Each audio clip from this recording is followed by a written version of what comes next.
When I was a child, my father owned a little restaurant called Bombshells. My father said that the restaurant had people from all the way from New York, but I knew that they were not for the food, but rather for the girls. His place was the center attraction of the town, and he believed that it was for the food, but I knew it was rather for the girls, and he knew somewhat that it was because of the girls. My friends and I would hang out through our summer break in the same place, and not for the food, but rather for the beautiful server ourselves. We were young guys with raging hormones, and this was the place that set right with all of that. Now, my father ran the place very unconventionally and believed a lot in second chances, so most of the girls that were there were the ones that were hit hard by life, and most of them were rehabilitating from the previous lifestyles that had brought them down to this. My father believed that everybody deserves a second chance, and giving people such is the idea that God would go by, so he naturally went by it. I, on the other hand, was a bit different from my father, and all I did was objectify these women because of the company I was in, and never thought the way my father thought, until I heard the story of Amanda. She was one of the servers in my father's restaurant.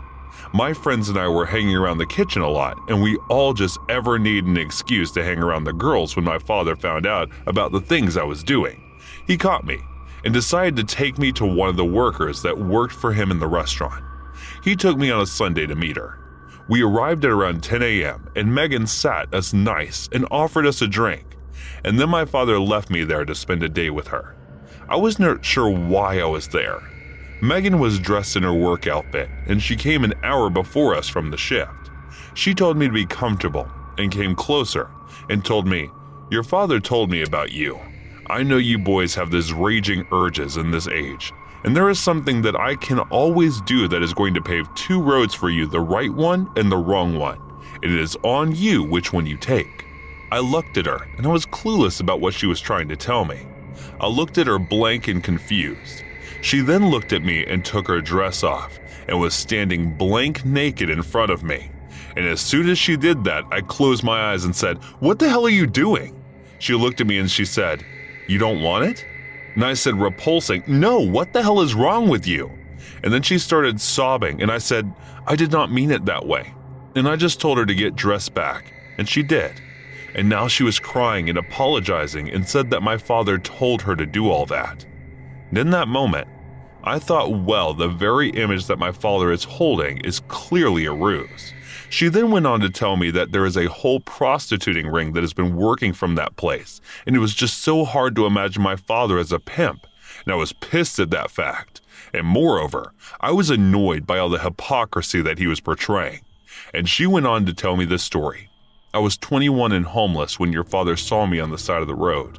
I was holding up a sign that said, 'Need food, we'll work for it.' And he saw that and opened up the door for me, and I sat with him. He was very nice and comforted me and brought me whatever food I liked. He asked me if I wanted a place to stay and a job, and I agreed, and that is when he introduced me to this restaurant, became very friendly with me. And I remembered being so charmed with him that in just months I saw myself falling in love with him. And we started this affair. And when I got comfortable with all the comfort that now I could support and a salary to support myself, he then introduced me to his friend. And then another day, another friend who had forced themselves upon me. They were some powerful friends, and I realized what kind of filth I was now trapped in. I was not able to live with myself in the beginning, but now I'm used to it, and the money that comes with it, and the luxury that I can afford is somewhat compensating with the fact that I am now a hooker working secretly out of the Bombshells. I was shocked and in disgust at first. I refused to believe her. But then she showed me the evidence. She told me that she was saving the evidence just in case she ever has to take the backup route and just wants to exit from the failsafe for everything. And when I saw the evidence for myself, I realized what kind of double standard my father was playing, and it was something that I resented. She told me that there isn't much that she can do and she is scared to do anything anyway. I decided to get the evidence and get it copied just in case if anything was to happen to her. I frequently started hanging out with her a lot. I was 15 and she was 22 at the time. I remember I was deeply in love with her, and somehow my father noticed that we were hanging out a lot lately. And then one day when I was by her place and saw that it was emptied, it was weird. She did say yes to be my prom date that year, and she had gone without saying anything. I decided to confront my father, and he said it was for my good that she is gone. I called her, and there was nothing I did not hear from her in months. But I heard about the servers at restaurant that she was taken care of because she tried to cross my father. I then decided to confront my father one final time and gave him the opportunity to confess and come clean. But instead he tried to hush me and intimidate him. That was his last mistake. All the evidence that he thought he got rid of was actually backed up, and I decided to take it to the authorities. And he was arrested, and the bombshell closed. And then he said, "Do you feel noble getting your father arrested?" I looked at him in the eyes and asked, "Where's Megan?" And he looked at me and said in anger, "I should have choked her way before you met her." I realized what happened to her, and in order to make it right by her, I decided to testify against my father to keep him in there for as long as possible. To this day, I don't regret what I did to him. Hey guys, thanks so much for all the support. If you haven't subscribed to the channel yet, please feel free to do so. There was a point a couple years back where I decided that discovering Airbnb was the best thing that ever happened to me. And the weirdest thing was that the whole thing had blossomed from one of the worst things that ever happened to me. I've known friends and colleagues that have lost a parent and just sort of took it on the chin. Their death came in an advanced age or after a long illness. It was something that they could accept. But when I lost my dad out of the blue in 2017, hit me really hard. He was fit and healthy. You're a really careful sort of bloke. And I doubt anyone could say the same for the drunk driver that plowed into him that Thursday evening. The only thing that was supposed to cushion the blow were the savings and life insurance payouts that the family got. I mean, it was a lot of money. Dad must have been squirreling away for years, enough to pay for my little sister to go traveling for what turned out to be a heck of a long time. But I didn't want the money. I just wanted my dad back. I had to wait for the grief to subside before I could decide what to do with it. And instead of just splurging it away, I decided to make an investment. It was around that time that a friend mentioned Airbnb and how an uncle of hers was making a killing from renting out a flat they owned in the city center. It was a bit daunting spending that amount of money, but I took the plunge. Then, after refurbishing the flats and posting an advert on Airbnb, I had my first booking within a week. The income was unreal. Within 6 months, I'd made half the money back, so I invested in another place a year, and I was flushed with cash. And even though I kept my full-time job, it got to a point where I didn't actually have to work anymore. Cue fancy holidays, a huge car upgrade. Life was good. Then boom. COVID hits, and my Airbnb income completely dried up. Remember when we all thought COVID will be over in a few weeks or months? What sweet summer children we were, and I was no different. I had no idea it gets so bad that I have to straight up rent one of the flats to be able to keep up my lifestyle. But luckily, it was a seller's market. You wouldn't think that'd be the case during pandemic, but it suited me just fine. I was inundated with applications for one of the flats. I mean, I got literally hundreds of people applying on that open rent website. Finding the right tenant was a lot more work than I thought it would be. Interviewing all the various applicants was a pain. There was some right weirdos applying for the tenancy, and the more I dwelled over who to choose, the more money I was losing.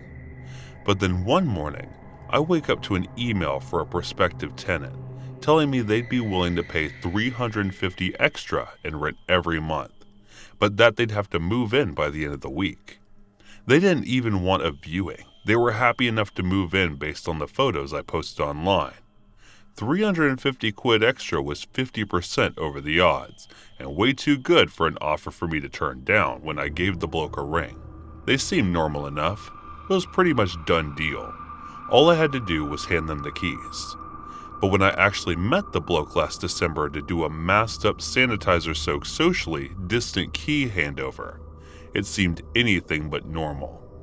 I'm all for wearing masks and stuff, don't get me wrong. I think we should be doing all we can to defeat this. But this guy was completely covered from head to toe. Black Gator Rover's face hat on, had pulled over gloves, the works.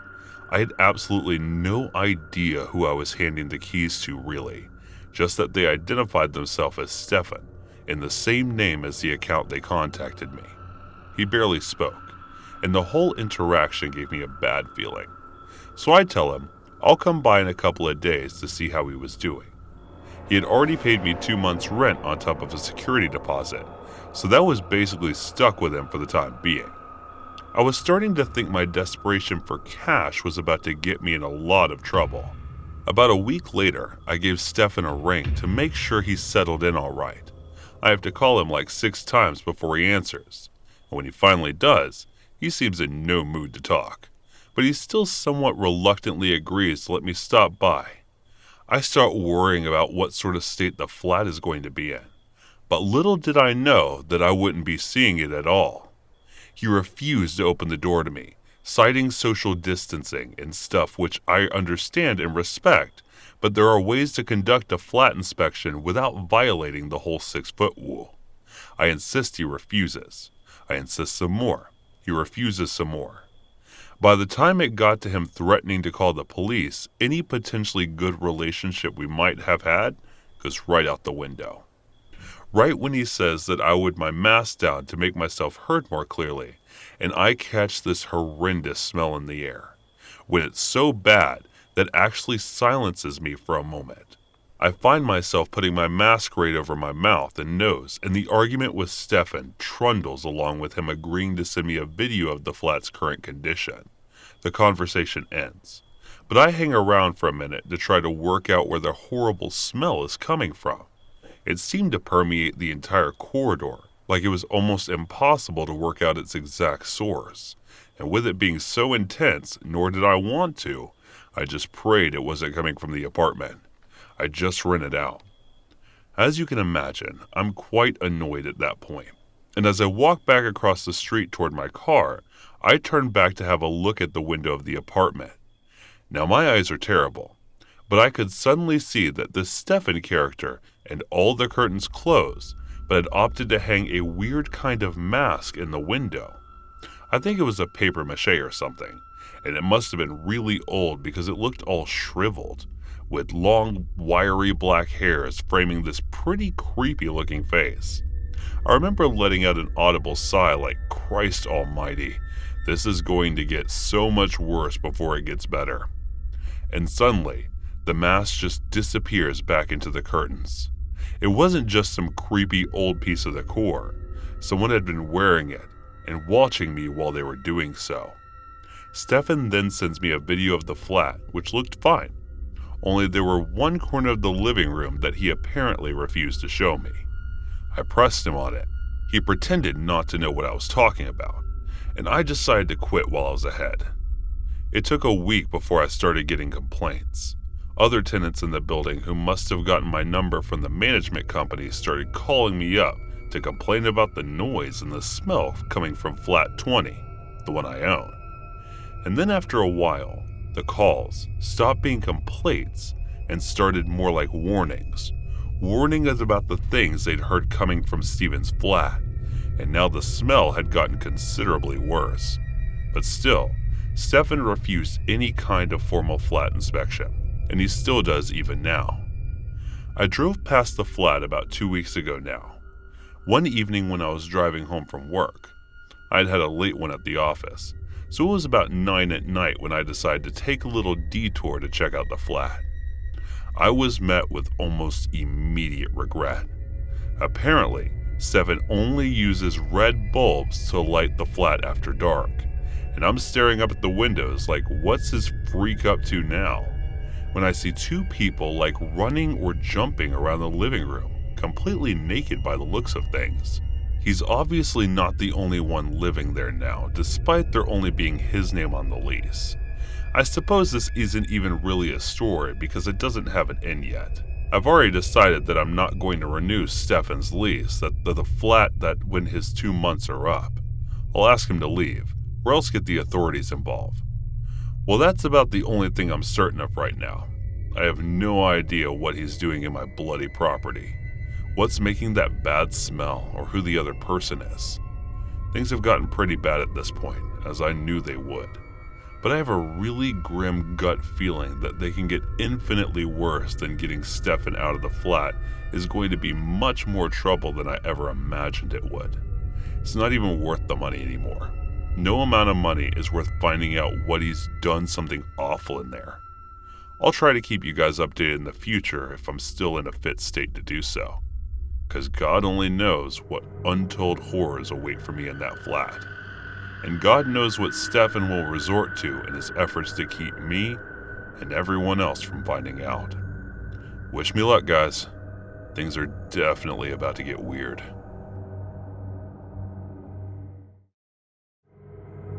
I moved a lot growing up. By the time freshman year of high school came around, I had moved 7 or so times and was about a year and a half into my most recent move.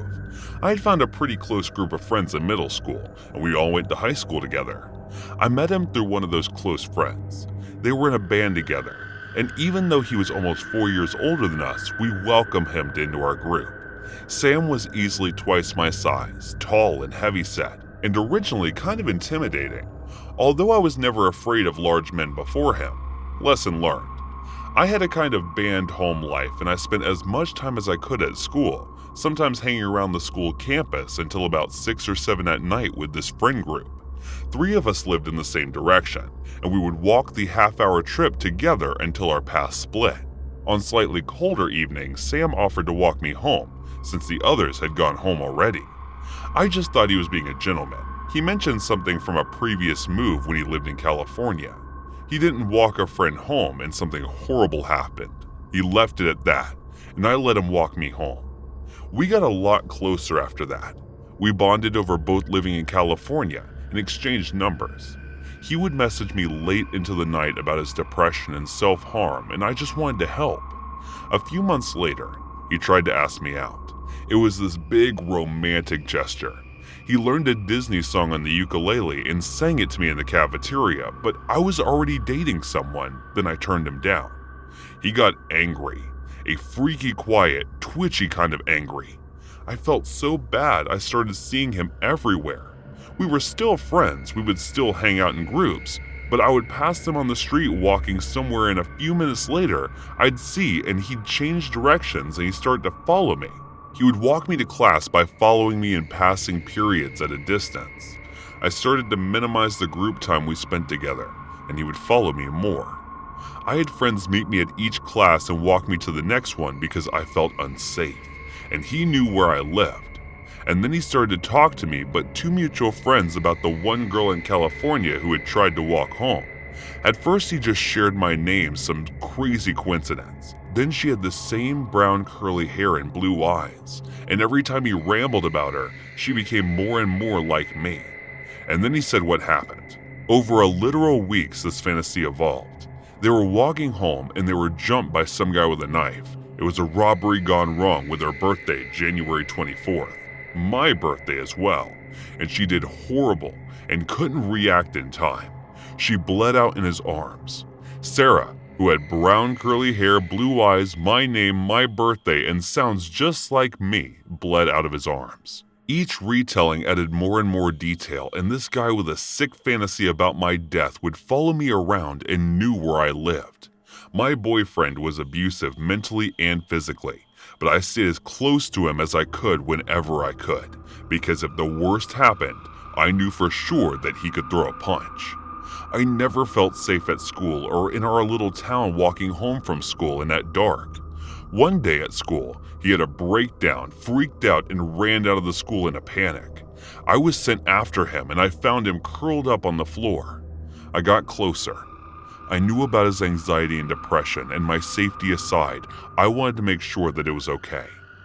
It was then that he told me this horrifying story that I had been hearing from mutual friends with the added details. We had been walking home from a concert in California. We passed a dark alley and a homeless man came out with a rusty knife and asked for anything valuable. I fumbled for my phone. I didn't have anything else on me, and he thought he was calling the cops. He stabbed me once, twice again, and Sam stood there horrified. He saw red and grabbed a broken glass bottle near my body and attacked the homeless man. He killed him with his own knife. He told me he killed someone. My stalker killed someone. It didn't matter how messed up he wasn't anymore. I didn't care if it was a fantasy or real. I didn't care how to affect his mental health anymore. I wanted to go to the police. I was scared for my life. My friends convinced me to go to the school counselor first, and that morning we went and told them everything. The stalker stories, how we admitted to murder, and that was the reason I moved from California. I was afraid for my life and wanted to call the police. The counselor didn't take us seriously though. She went to the principal, and the principal, not a mental health expert, called Sam and to talk about the accusations. The principal then informed me that he didn't think that Sam had any kind of mental illness or that I was in danger. And that was when I lost faith, and adults gave up on going to the police. I stayed with my friend walking me between class, hiding behind my abusive boyfriend and looking behind me every step of the walk home that year. The counselors ended up gaslighting us to the point where this all feels like a fever dream now, and I would think it's made up if it weren't for my journal entries recording the events, and I grew panic and the similar stories from my friend group.